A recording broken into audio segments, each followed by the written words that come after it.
So once again, Mother Nature hates me. Just got out of work, haven't fished for a week. Wanted to come out and fish, and as soon as I got to the boat ramp, this started. Good news is it's not going to last long, at least according to the weatherman, which we know is right about 30% of the time. So hopefully they're right this time. But of course it's coming down harder as I speak about it.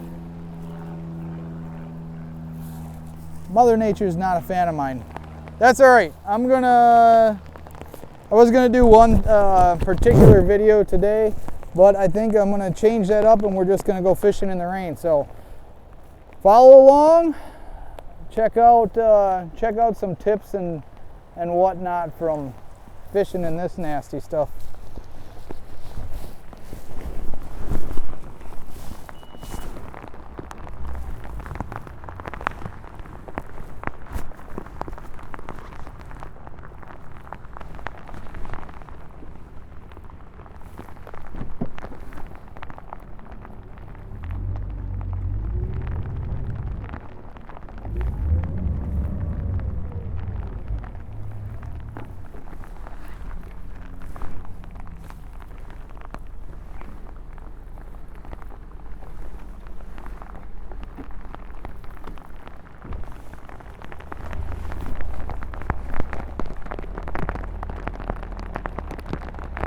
It's unbelievable. Unbelievable. It's probably been gorgeous for the last week while I was away. And the first time I get a chance to wet a line, Mother Nature says, "Oh, I don't think so." But 2 fingers in the air to her, we're gonna do it anyway. See what we can't figure out.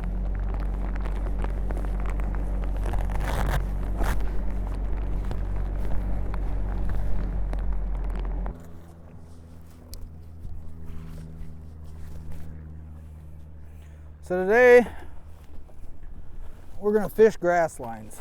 In a previous video you watched how I found grass lines. Today we're gonna fish them a little bit differently, a little bit more thoroughly, and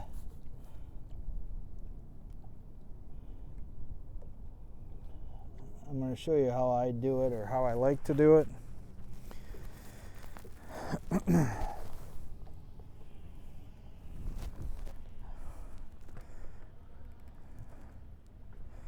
There's some bluegill already right up on the grass line.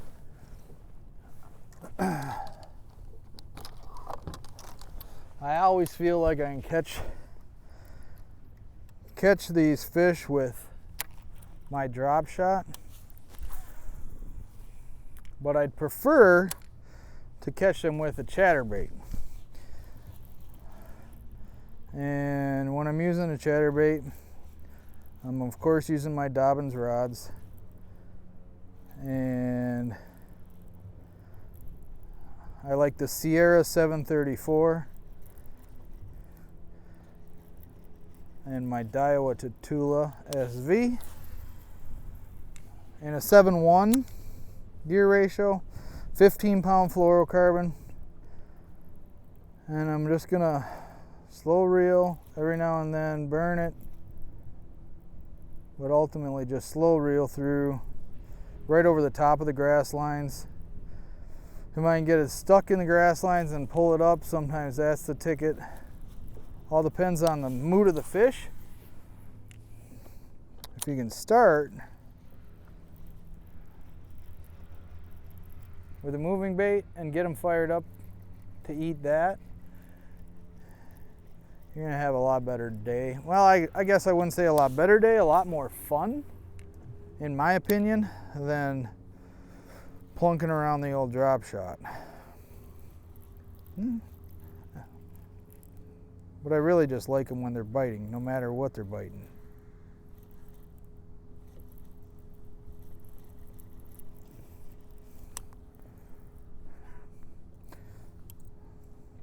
So I'm seeing fish, I'm not catching fish, so I'm gonna try and flip a couple of them.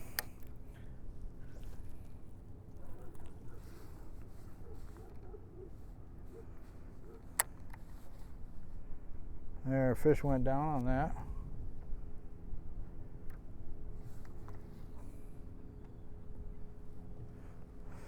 And generally I'm gonna parallel the line, especially if I'm using the chatterbait, parallel the grass line. The grass line's running this way. Or be just outside of it.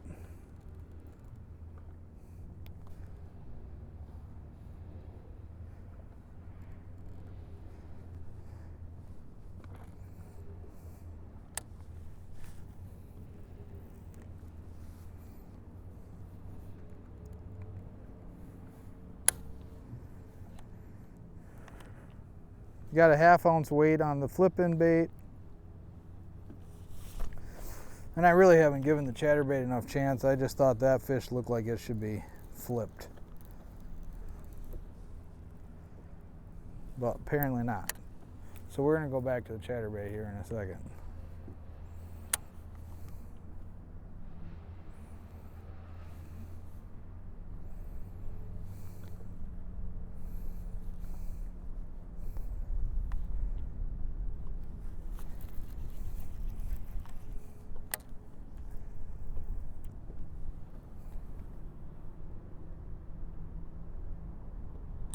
Good flipping distance for me is 25 to 30 feet.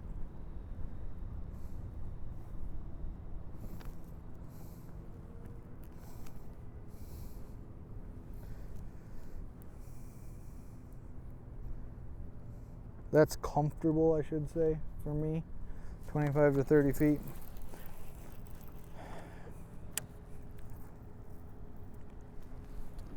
It seems natural.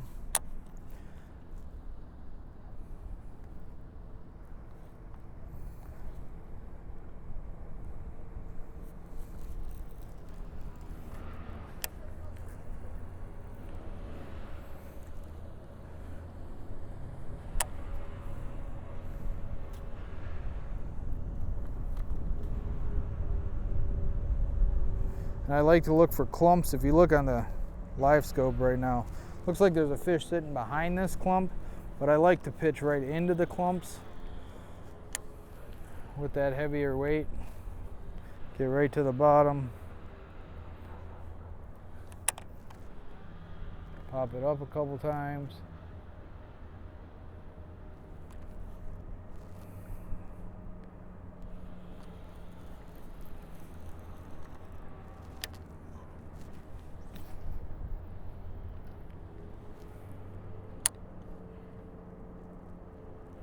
I'm flipping with fluorocarbon, 20-pound fluoro on my Dobbins 764.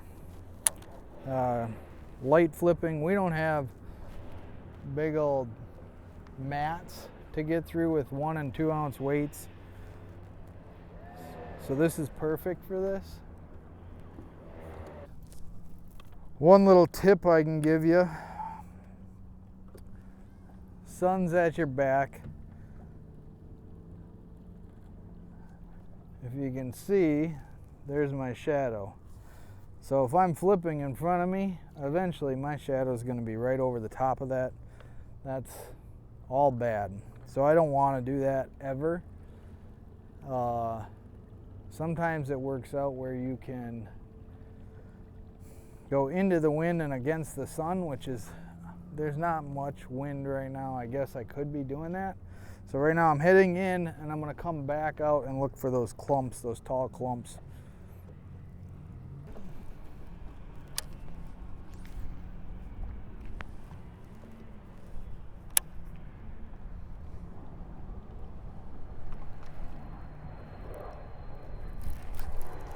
There we go.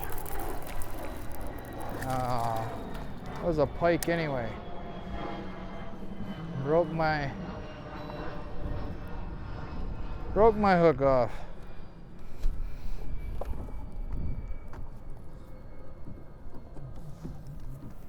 Bit my hook off, I should say.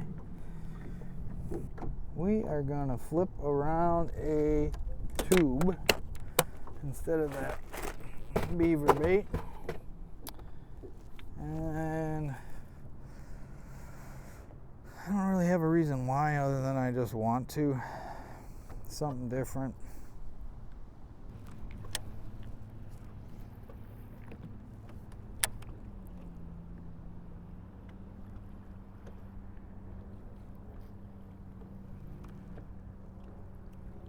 I'm gonna spot lock right here. Wind's pushing us this way, sun's going that way, grass is in front of me.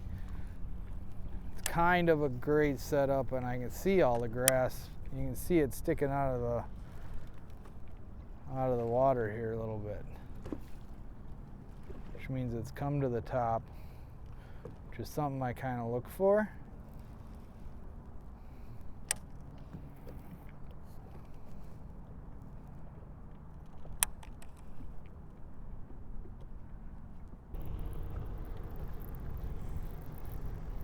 Alright, so we graphed this spot the other day, came right to it, and boom, had a fish. So we're going to try it again, try it with a moving bait first a couple times, try not to use our drop shot if we don't have to. I do see some fish in there again, so we're going to spot lock here, see if we can't catch a couple. It's just a bare spot, a hole in the grass, high spot, whatever you want to call it. If you haven't watched that video, I'll link it at the end. Stay tuned till the end and you can see how I found this grass line. Let's see if we can go to work here.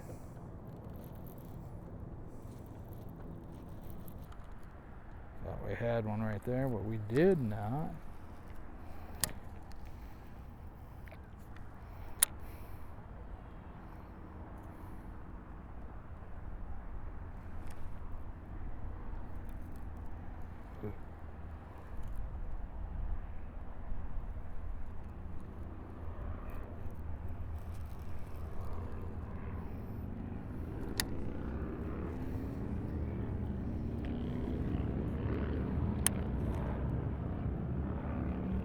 Oh, there we go. There we go. Oh, shoot. Had him.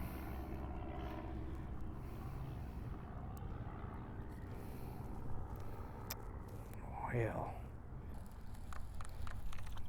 this is one of those areas of the lake where it changes constantly where the grass is.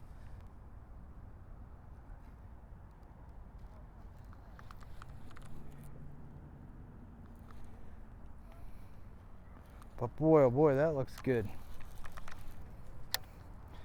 And I say constantly, it obviously doesn't change in the same year, but year after year, it's a little bit different.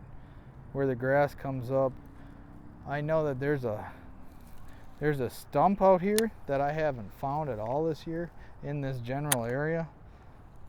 And I know that because 2 years ago, I caught a 4.5 on it. And I could see it with my eyes, but I haven't even found that stump, so I don't know if it's grown up with weeds or what. So every year the grass is a little bit different.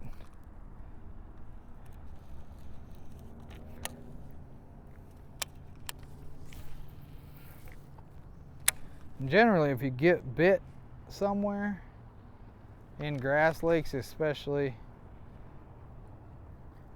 stop and fish it. Fish it hard. There's generally not just one fish there.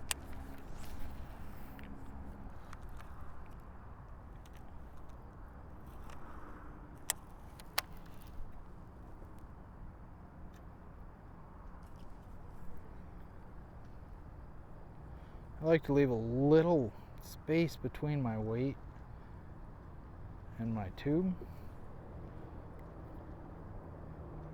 I feel like when it's right down on top of it, there's no, it smushes it down, it acts all funky, it's weird. And a lot of times when you hit grass, you're going to push it down anyway.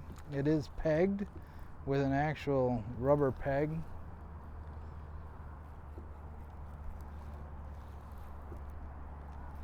You can use a bobber stop, but generally I like, if I'm going to use a bobber stop to do this, I'm using 2 bobber stops so that doesn't move at all.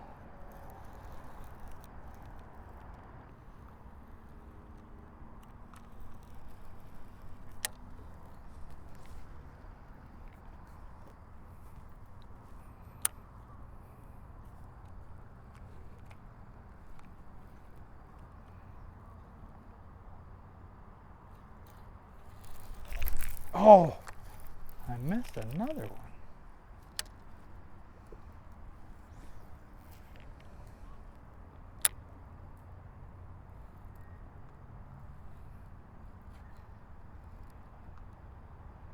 Man.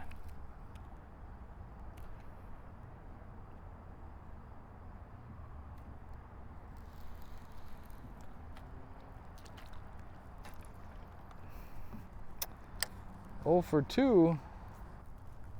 Obviously I missed 2 fish. One was not really my fault, I don't think. I just didn't have the tube got balled up on the bait. Or on the hook. So I didn't get any hook penetration. The one that came flying out of the water, that one was basically my fault. I lost contact with it. When I did catch up to it, it was too late. That's the biggest thing about fishing, period, is learn as you go every day. Learn from what you did right, learn from what you did wrong. It's definitely the funnest part for me, is learning something new each time, getting better each time. I've been doing this for,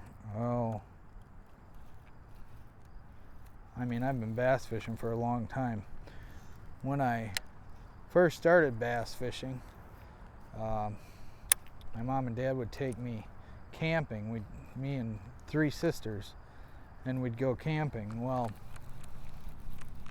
we'd set up our camper, and then the next thing to do, if we were camping for a long weekend, the next thing to do was to go and catch bait so that we could catch bass, so that we could eat, basically.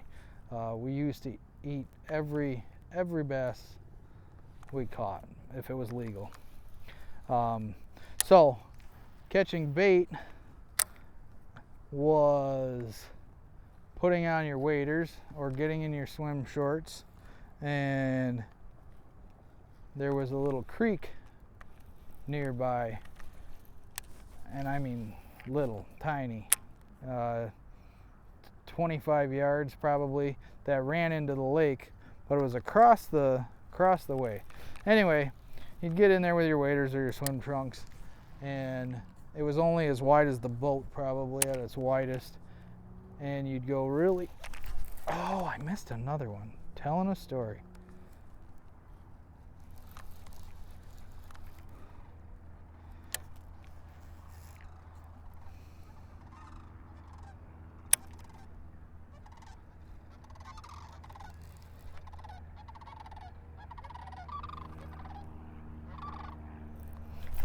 There we go. All right, we got one.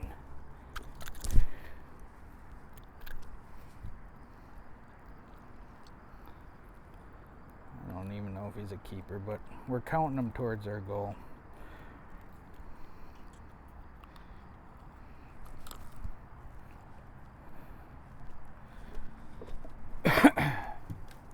I'm guessing he's probably 14, close. Not necessarily a tournament size fish, but fun catching a flipping fish nonetheless. On a homemade tube. Watermelon, black flake.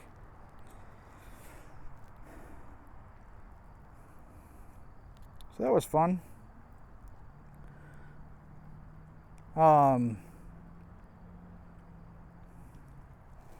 back to my story.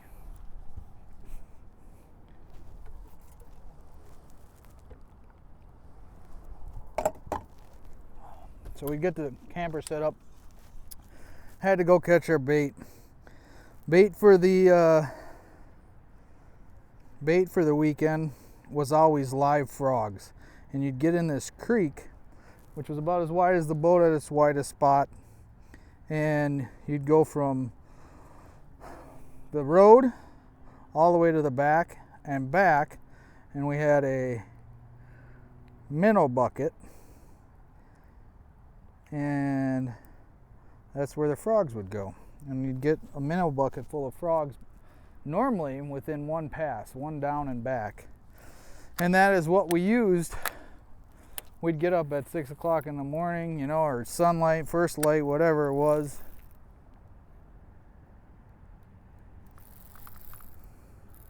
And we had our little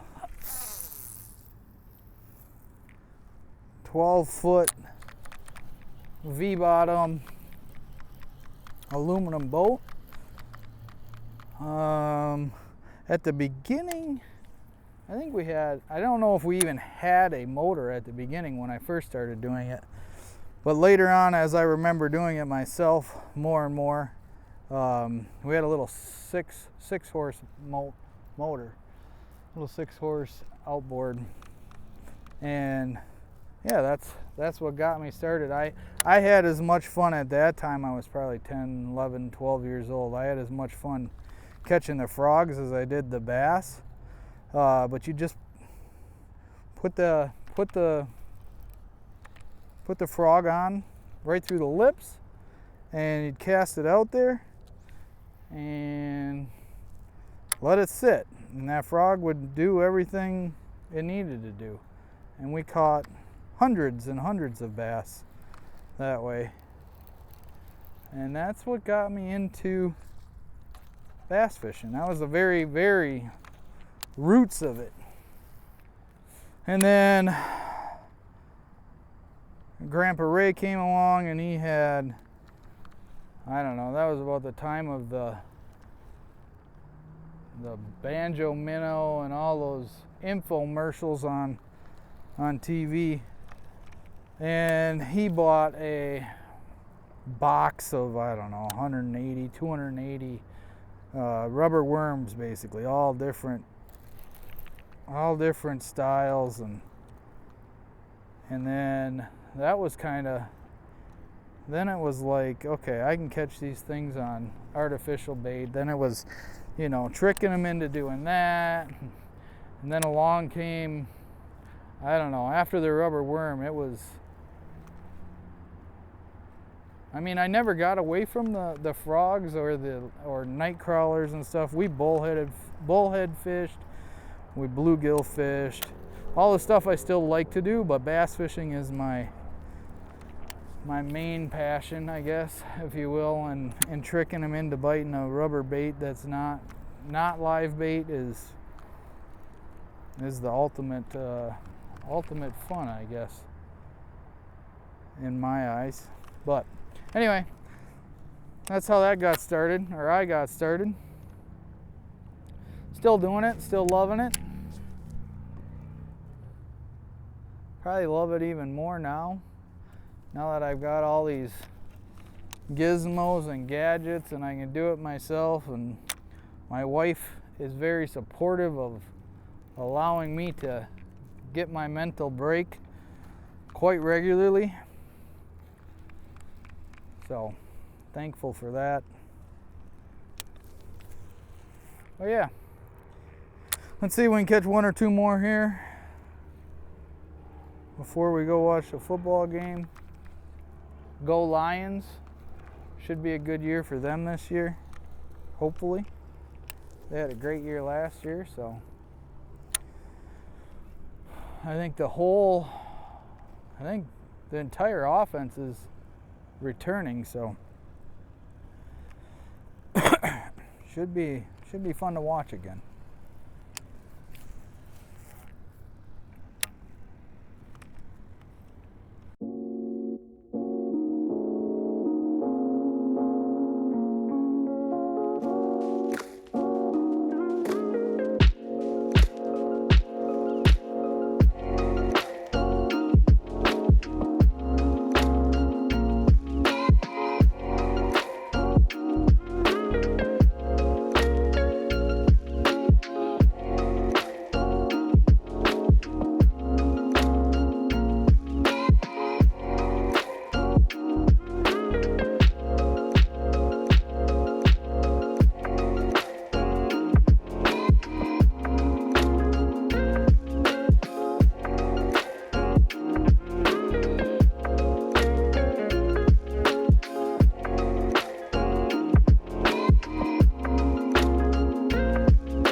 All right, that's a wrap. Only caught one fish tonight.